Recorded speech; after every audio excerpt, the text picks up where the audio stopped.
আসসালামু আলাইকুম, কেমন আছেন? আলহামদুলিল্লাহ, আপনি দোয়া ভালো আছি। এদিকে আমি পেঁয়াজ আর কাঁচামরিচ, দারচিনি, তেজপাতা, এই যে হলুদ দিয়ে দিলাম,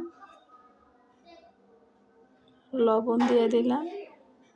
আজকে আমি আলুর দম বানাবো।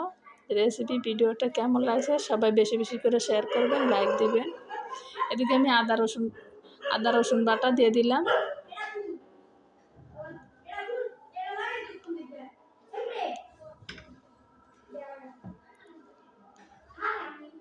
এখন একটু কাঁচা জিরা বাটা দিয়ে দিলাম।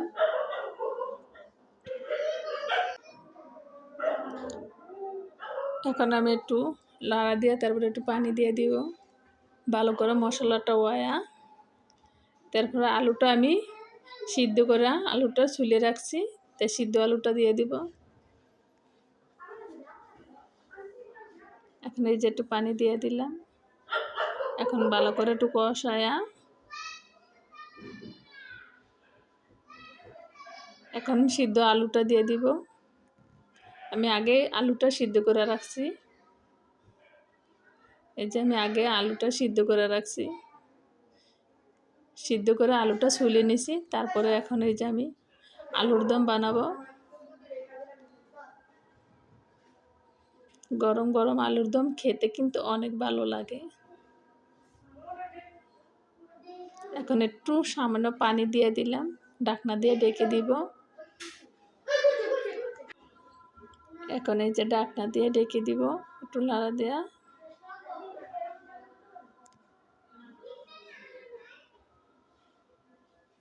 এখন আবার ঢাকনা খুলে আবার একটু লাড়া দিয়া টালা জিরার ফাঁকি দিয়ে দিব উপর দিয়া। আমার পানিটা শুকিয়ে গেছে গা।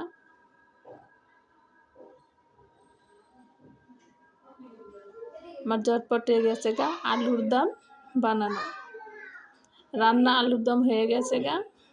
আপনারাও এরকম বাসায় বানাইতে পারেন গরম গরম আলুর দম। এখন আবার একটু ঢাকনা দিয়ে ঢেকে দিয়ে এখন আমি নামাই নিলাম।